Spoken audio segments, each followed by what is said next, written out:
video for this channel.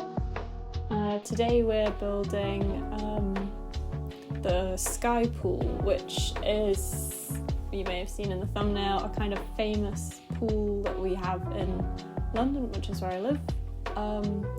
And it is suspended above the ground, kind of between two buildings. So you can see me trying to emulate that here on the screen.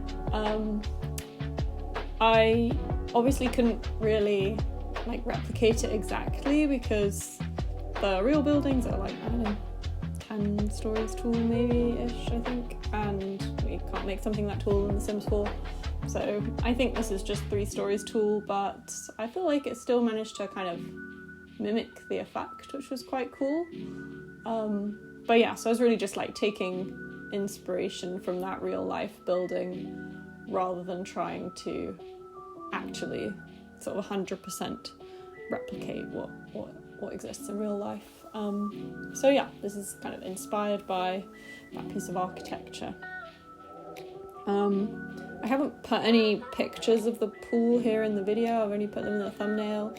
I'll be honest, I have no idea what the copyright rules are for YouTube in terms of putting someone else's photo in a video, or even in a thumbnail, to be honest.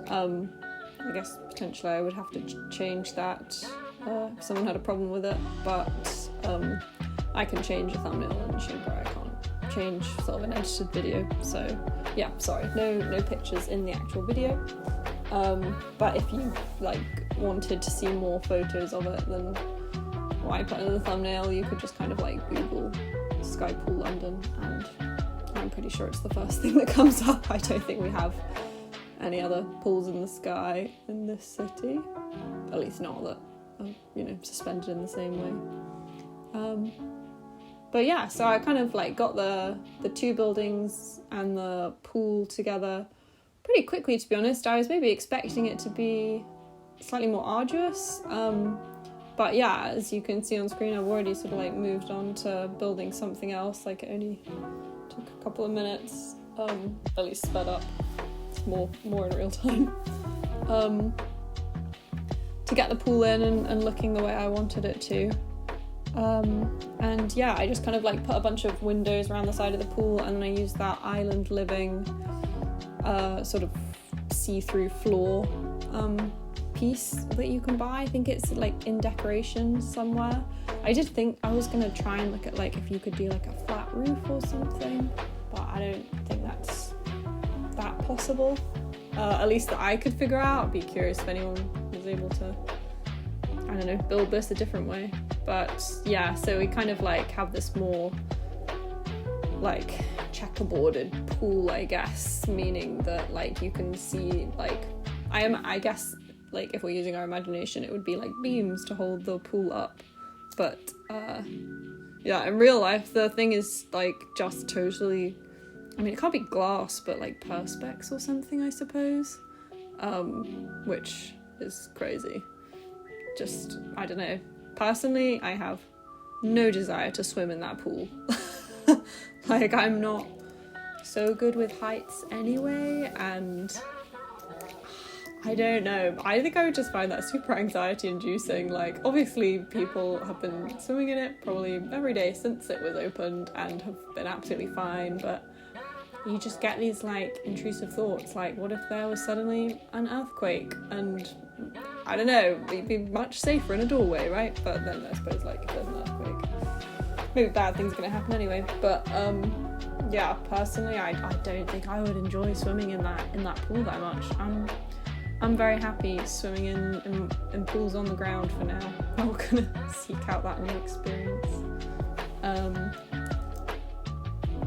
But yeah, so here now you can kind of see me figuring out where to place some of the windows and the layout in this building. So there's obviously 2 buildings. The building I'm working on at the moment kind of refer to or think of in my head as the West building, because I'm building this in Del Sol Valley. So you obviously have that West coast in Del Sol Valley, and this building is closest to that west coast, whereas the other building is like more inland, and I don't know, the west building and the east building is just slightly more interesting than calling it building 1 and building 2 or something like that. But yeah, so I'm building the west building right now, and that ends up having like a kind of like white, black, grey, sort of like fairly, not monochrome, but yeah, like fairly sort of like cold colour palette, I suppose. And we have 2 pretty big apartments in there. You kind of saw me do the layout, although you won't see me furnish them in this video at least. If you do want to see me furnish the apartments I built here, then feel free to say. But yeah, that would have just made for a very long video if I were to go through and furnish all the apartments I'm building here. Which, yeah, maybe I haven't even mentioned that both of these buildings are, well, this build is using the For Rent pack, and both of these buildings in my head are designed to be apartment buildings. And I thought, I don't know if I do get around to like really furnishing it, but it would be fun to have on the ground floor something that was like a bit more of like an active ground floor use, like a bit of a retail use or something. So in this building that I'm currently working on, I did sort of like lay it out as though it could be a gym, because I thought that is something that kind of works for, like, you could designate it as shared space with the residential pack, and then all the people would actually congregate there and use it as a gym. But also it's something that sort of makes sense that you would have like at ground floor, that like maybe it is just a generic gym and people pay membership and you can, you know, go and work out there. So I felt like it kind of made sense both for gameplay and for like the sort of trying to make it feel a bit more like real life.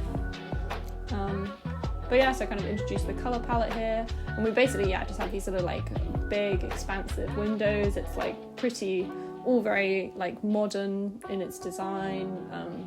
Just obviously something like this pool is pretty high tech as a piece of technology, so I thought it made sense that kind of like the buildings in real life, they have a pretty modern feel to them.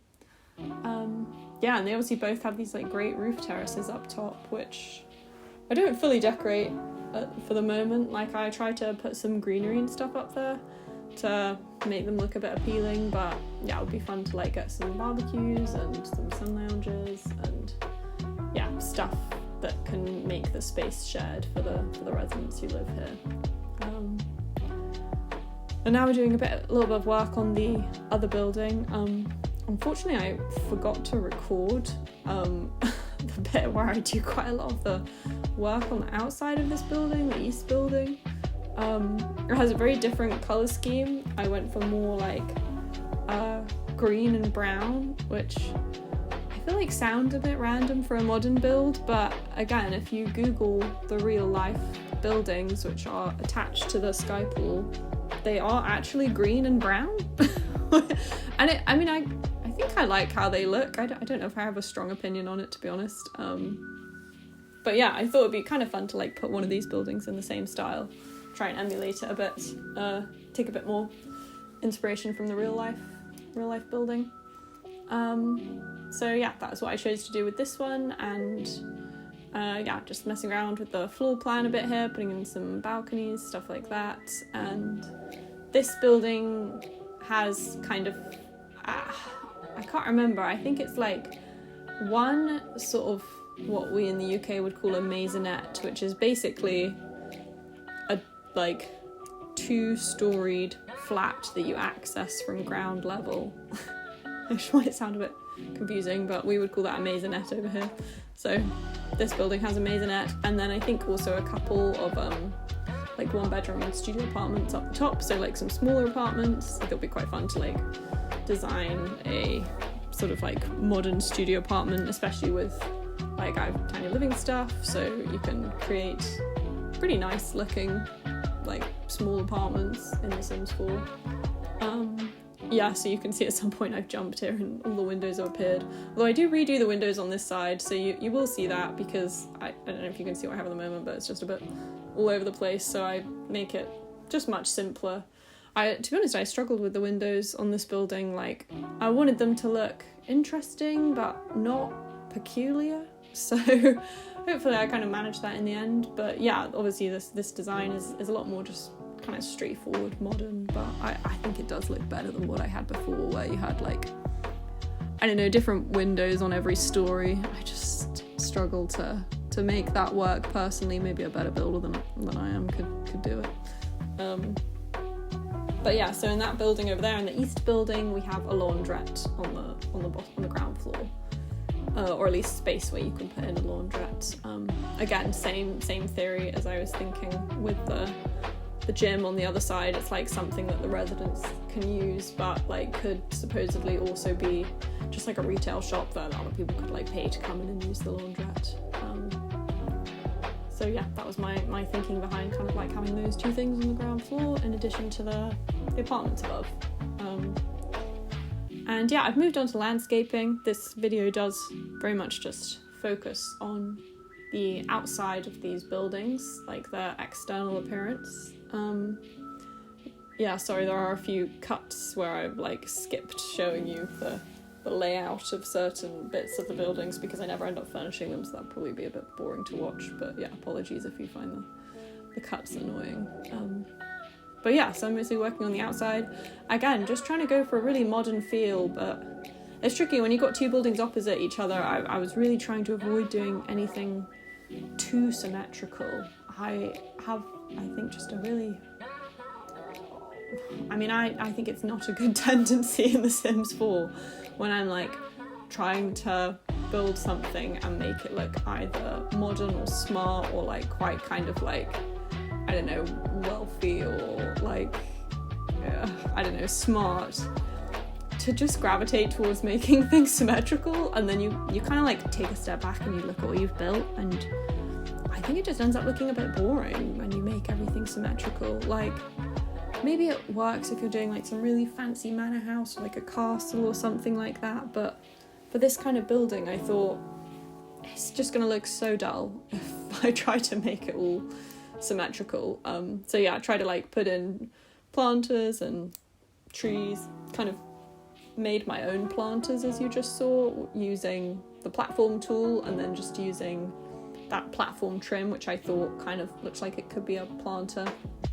And then putting these little, like, I think they're in the bush category, yeah, but like kind of bushy flowers, some foliage thing, just to make it look like a planter. And yeah, I tried to put some greenery on the rooftops as well.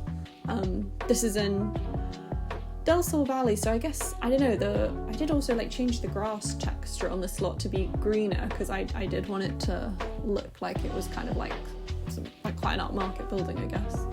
And the rest of the grass around is a bit more dried out, because I don't know, I'm assuming this city is like based off Los Angeles or something, where I imagine they don't get so much rain, and so it's a bit more difficult to make things look lush. But then I kind of like thought that added to the upmarket vibe, that if everything was like super green, had loads of plants around, it's like clearly these apartments being rented to like wealthy people or something like that, or sold to wealthy people. So yeah, I tried to just add in a bunch of greenery. Yeah, I made my own little planter here for the tree as well, which was quite cool. So yeah, trying to add in some landscaping to like spruce the place up, at the same time trying not to add too much landscaping. I'd say that's another of my pitfalls I have in The Sims 4, is like kind of overcrowding things.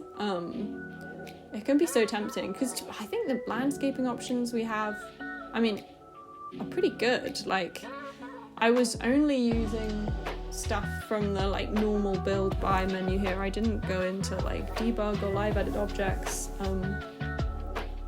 I could have done, but to be honest, I feel like I only really use that if I'm like doing a build where I'm trying to keep the costs down for some reason, and then even then it always feels a bit like cheating to use like the debug stuff, which I know, but like people do it all the time. It's not really cheating, it's in the game. Like, well, you do enter a cheat to do it, so I guess in that sense it is cheating, but I don't think many people would consider like using debug objects as cheating. It's not like custom content or anything, like it is like just readily available to you if you want to use it. But yeah, I tend to just find it so time consuming once you have like put the debug objects like cheat in, and then you have to just scroll through so many to find them. And yeah, with this building I did not care about how much it was going to cost at the end, so I just used the stuff that's readily available to us. And yeah, kind of vaguely tried to match it to what we have in the world as well. I feel like I often do that with my builds, partly maybe because like I don't think landscaping comes that naturally to me. It's not my favourite thing to do in The Sims 4, but I do just think it makes every build look so much better when you like bother to put in landscaping. So I feel like I always try to bother to do a little bit. But yeah, my kind of like way of dealing with it, or my strategy to try and know what to put down, is to kind of like look around the world. And luckily the placement of this lot is, as you can see, kind of like surrounded by a lot of foliage and trees and stuff, so it was pretty easy to just look at what the Sims team had like used in the world, and yeah, try and emulate it a bit. So yeah, that was kind of like my thinking with how I was decorating this place.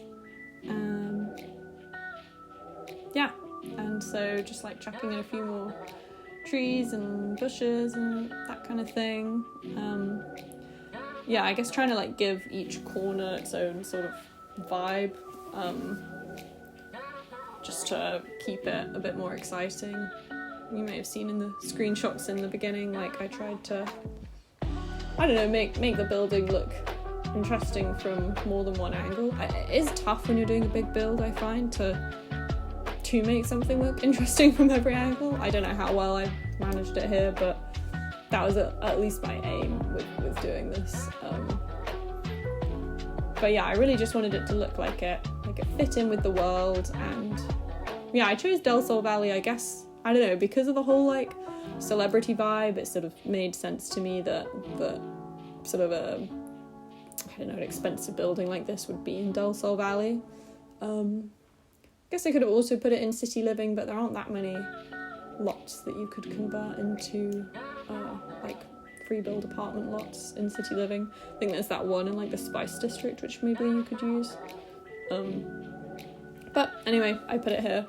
Also, yeah, obviously that this pool in real life is in London, but kind of made sense to me that like a pool build would be in Los Angeles, because like presumably that's where you're going to be able to swim the most.